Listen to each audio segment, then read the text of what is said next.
तो हेलो बच्चों, एक बार फिर से मैं साइंस के प्रीवियस ईयर, वो भी बहुत इंपॉर्टेंट वाले, हर साल में कई बार रिपीटेड क्वेश्चंस को मैं एक बार फिर से आपके लिए निकाल के लाया हूँ। और ये आपका जो सेट 2 है, उसके लिए आज हम फिर से आज 40 क्वेश्चन को जो करेंगे। तो समय को बचाते हुए हम लोग शुरू करते हैं। आपका इन सेकेंड सेट का पहला क्वेश्चन, द्विखंडन।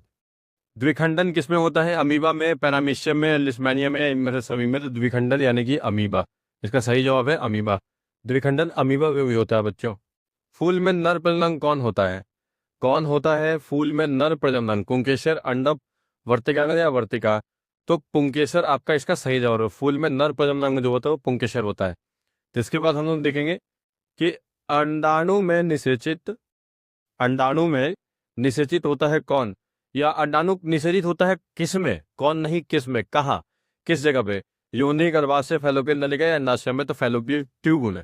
अब जो अंडाणु है वो निषेचन की प्रक्रिया कहाँ होती है? तो फैलोपियन नलिकाओं में। इसके बाद आप स्क्रीनशॉट एक बार ले लेंगे। इसके बाद मैं आगे बढ़ूंगा।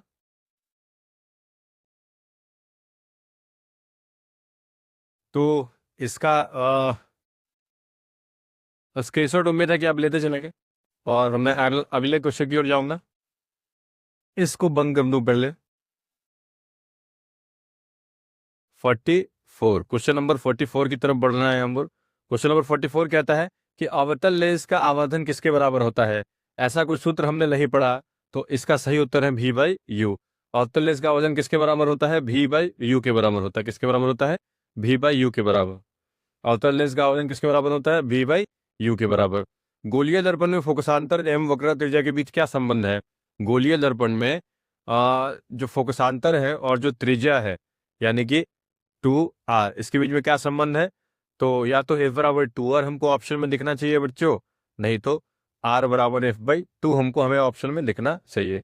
तो हम देख सकते हैं यहाँ पे ऑप्शन नंबर ए, बी, ए है, ए तो नहीं है ऐसा, सी a बराबर 2/r है नहीं, बी ए बराबर r बराबर f/2, ऑप्शन नंबर डी इसका सही जवाब है। हम लोग का 46, क्वेश्चन नंबर 46 की तरफ बढ़ता है। क्वेश्चन नंबर 46 कहता है कि मानव नेत्र में किस प्रकार का लेंस पाया जाता है? मानव नेत्र में किस प्रकार का लेंस पाया जाता है? तो ये ऐसे लेंस होता है जो बाहरी तरफ उठा हुआ है दोनों तरफ से और किनारे पे पतला होता है। तो ये लेंस होता है आपका उत्तल लेंस। ये लेंस कौन सा है आपका? उत्तल लेंस। वलयाकार नहीं होता इनमें से कोई नहीं, तो उत्तल लेंस ऑलरेडी हो चुका है। मानव नेत्र जिस भाग पर प्रतिबिंब बनाते हैं वह क्या कहलाता है? तो रेटिना यानी कि दृष्टि पटल कहलाता है वो। इसके बाद विभवांतर का एसआई मात्रक क्या होता है? विभवांतर का एसआई मात्रक क्या होता है? तो जूल, वाट, एम्पियर या वोल्ट? तो विभवांतर का एसआई मात्रक आपका होता है वोल्ट। विभवांतर का एसआई मात्रक वोल्ट होता है। इसके बाद हम लोग आगे बढ़ेंगे अपने अगले क्वेश्चन की तरफ। 100 वाट या 220 वोल्ट के विद्युत बल्ब के तंत्र का प्रतिरोध क्या होगा? 900 ओमेगा यानी कि ओम, 200 ओमेगा यानी कि ओम, 484 ओम होगा यानी कि ओम, 100 ओमेगा यानी कि ओम। तो आपका इस सवाल के ये कहता है कि यदि किसी बल्ब का पावर 100 वाट रहे और भी आपका 220 वोल्ट रहे, तो बताइए कि इसका प्रतिरोध क्या होगा, आर क्या होगा? तो पी बराबर हमने फॉर्मूला पढ़ रखा है भी आई, जहां पे ओम के नियम के अनुसार भी बराबर जो होता है आई इंटू आर होता है, आई टू आर।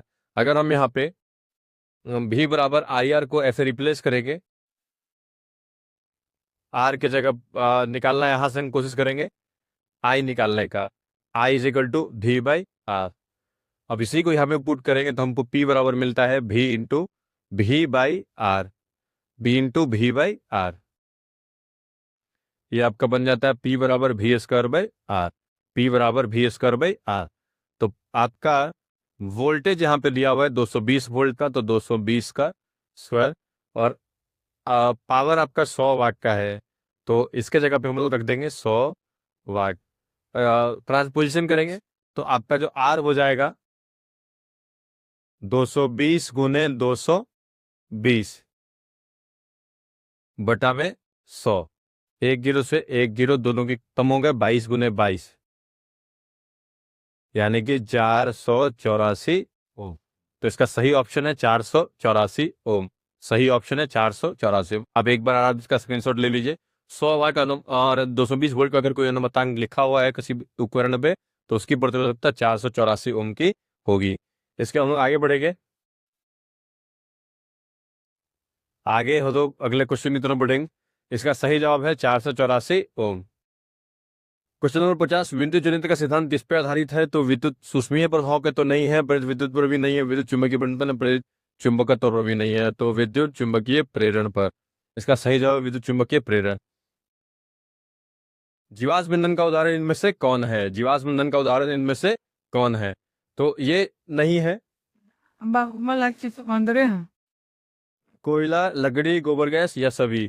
तो जीवाश्म ईंधन का उदाहरण आपका है कोयला। जीवाश्म ईंधन का उदाहरण जो है वो कोयला है। क्वेश्चन नंबर 50 कहता था आपका कि जीवाश्म ईंधन का उदाहरण इनमें से कौन है? कोयला, लकड़ी, गोबर गैस या सभी? तो इसका सही जवाब है कोयला। जीवाश्म ईंधन जीवों के अंश से बना हुआ ईंधन, तो कोयला इसका सही जवाब है। इसके हम लोग आगे बढ़ेंगे। स्वपोषी पोषण के लिए इनमें से क्या आवश्यक है? स्वपोषी पोषण के लिए इनमें से क्या आवश्यक है? कार्बन डाइऑक्साइड, जल, क्लोरोफिल, सूर्य का प्रकाश या सभी? तो स्वपोषी पोषण के लिए ये तीनों की आवश्यकता है। हमने परिभाषा पढ़ा है प्रकाश संश्लेषण का, कि जिसमें सूर्य के प्रकाश की उपस्थिति में क्लोरोफिल की सहायता से कार्बन डाइऑक्साइड और जल से पौधे अपना भोजन बनाते हैं, इस प्रकाश संश्लेषण कहते हैं। तो इसमें इन सभी की आवश्यकता पड़ेगी, तो आपका ऑप्शन नंबर डी होगा। अब हम लोग अगले क्वेश्चन की तरफ बढ़ते हैं। Question number 53। ऐसे ये रहा। खुला परिसंचरण किसमें पाया जाता है? मतलब कि किसमें अधमनियां और ऐसे नालिकाएं नहीं पाई जाती है रक्त के प्रवाह के लिए? तो है कॉकरोच।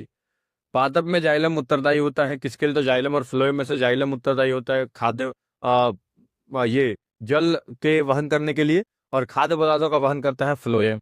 तो जल के वहन के लिए जाइलम का काम है, जिम्मेवारी है। कौन मानव के मानव जनतंत्र का भाग नहीं है? पूछा है, नहीं है, भाग नहीं है। तो इसका सही जवाब है अंडाशय नहीं, गर्भाशय नहीं, डिंबवाहिनी नहीं, शुक्रवाहिनी। जी हाँ, शुक्रवाहिनी में शुक्र यानी शुक्राणु से संबंधित है। इसको याद करने का मतलब ऐसा अपना तरीका है। तो शुक्राणु जो है वो शुक्रवाहिका से संबंधित है, तो इसका सही जवाब है शुक्रवाहिका। इसके बाद हम लोग अगले क्वेश्चन की तरफ बढ़ते हैं। Question number 56। इस कहता है कि मेंडल ने अपने प्रयोग के लिए किस पौधे को चुना? तो मेंडल ने अपने प्रयोग के लिए कौन से पौधे को चुना था? तो मटर का पौधा। कौन सा पौधा? मटर का पौधा चुना था इन्होंने, मटर का पौधा। इनमें से कौन सा अवशेषी अंग है?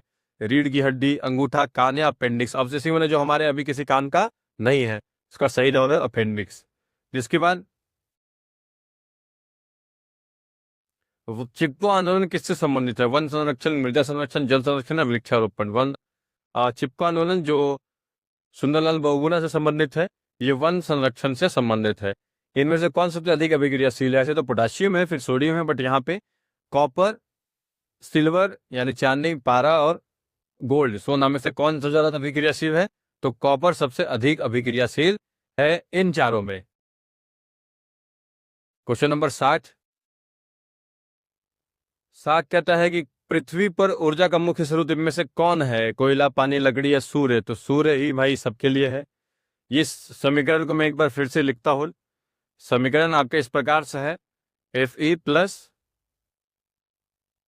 CuSO4 FeSO4 plus Cu। तो ये किस प्रकार की अभिक्रिया है? तो हम लोग यहाँ पे स्पष्ट देख सकते हैं कि जो आयरन है, लोहा, ये कॉपर को उसके स्थान से विस्थापित कर रहा है और आयरन सल्फेट बना रहा है। और चूंकि यह एक धातु और एक लवण के बीच की अभिक्रिया है, एक धातु ही केवल एक धातु को विस्थापित कर रहा है, एक धातु एक आयरन को विस्थापित कर रहा है, तो ये सिर्फ विस्थापन अभिक्रिया है, एकल विस्थापन अभिक्रिया है। द्विविस्थापन के लिए दो लवणों के बीच में अभिक्रिया होती है, ये बात आप ध्यान रखेंगे। इसके बाद हम लोग आगे बढ़ेंगे कि हमारे शरीर का पीएच परास कितना होता है? हमारे शरीर का पीएच परास कितना होता है? तो इसका सही जवाब है 7 से 7.8। इसका सही जवाब है 7 से 7.8। ठीक है, तो हम लोग आगे बढ़ते हैं।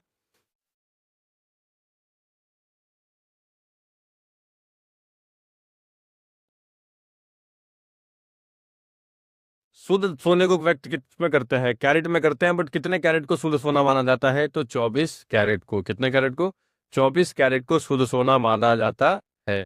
बट वो तब मुलायम होता है, उसे गहने नहीं बनाए जाते, तो उसको 22 यानी उसमें कॉपर वगैरह मिला करके उसको और कम किया जाता है ऐसे कैरेट को, तो 22, 23, 21 कैरेट का गोल्ड बनाया जाता है।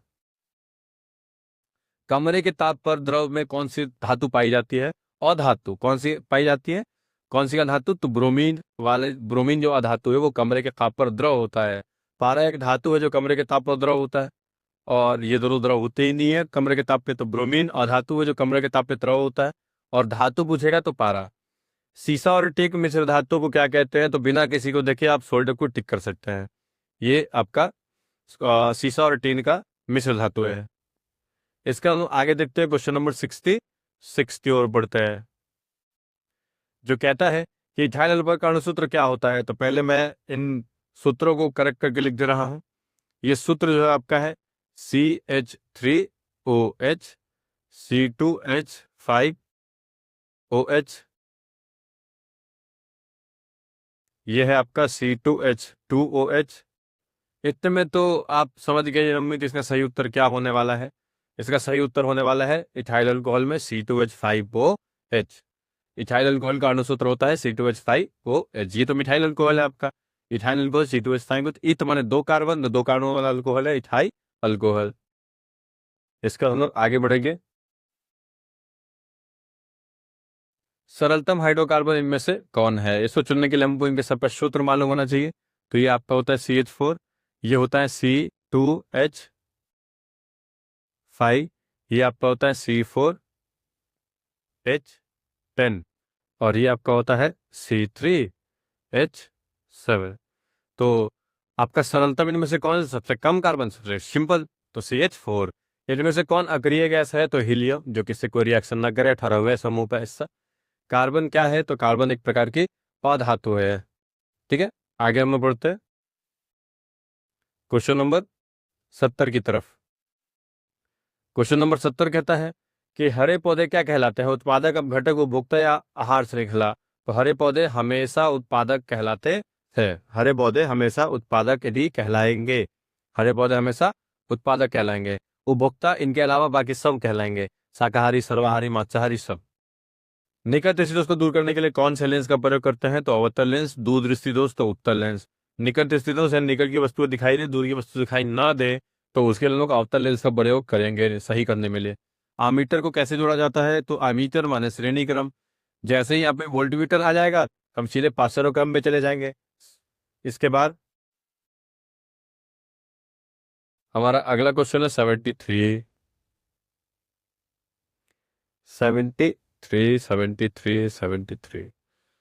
ये कहता है कि किस उपकरण में धन और ऋण का चिन्ह नहीं होता है? एमीटर में तो इसमें तो होता है, वोल्टमीटर में तो इसमें भी होता है, विद्युत सेल में तो, बैटरी में तो और बढ़िया से दिखाई देता है।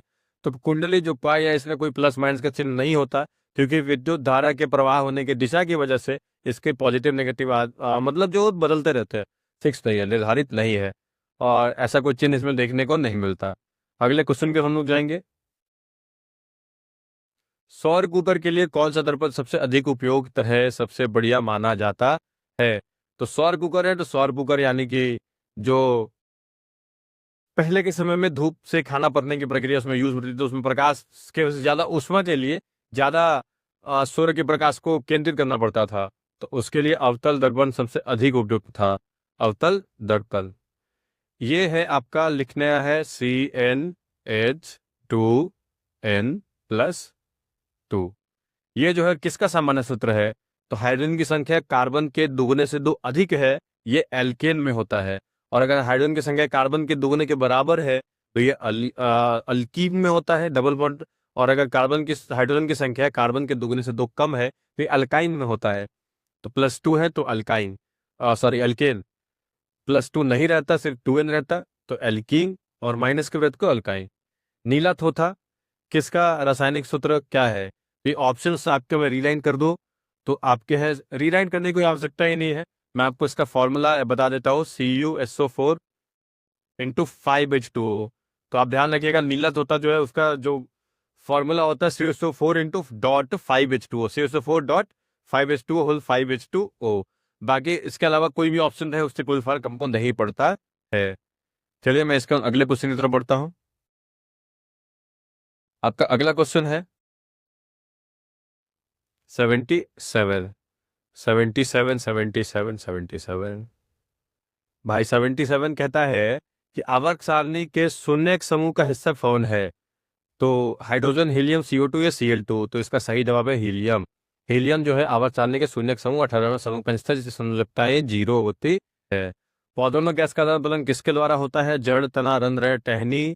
तो रंध्र, जो पत्तियां होती है उनसे होता है, तो सही जवाब है रंध्र। इनमें से कौन सा जो तेज धड़कन वाला जीव है? वेल, चूहा, हाथी या आदमी? तो सर चूहा, जिससे हम लोग रहते हैं परेशान। तो सबसे तेज धड़कने वाला जो है वो धड़कन वाला जीव कौन है? चूहा। इसके बाद हम लोग आते हैं क्वेश्चन नंबर 80, जो हमारा आज का सग का आखिरी क्वेश्चन है। ये कहता है कि सजीव जीवधारियों द्वारा किस प्रकार के नाइट्रोजन पदार्थ का उत्सर्जन होता है। यानी कि सजीव जो है, जैसे कि हम लोग वो जब वेस्ट रिलीज करते हैं उसमें नाइट्रोजन वाले पदार्थ कौन कौन से होते हैं? तो अमोनिया है, ये ऑप्शन में यूरिक अम्ल है, यूरिया है, इनमें से सभी है। तो ये सब में नाइट्रोजन पाया जाता है, इसीलिए इनमें से सभी इसका सही जवाब है। और यहाँ पे हमारा सेक 2 आके समाप्त हो जाता है। आप आराम से देख सकते हैं।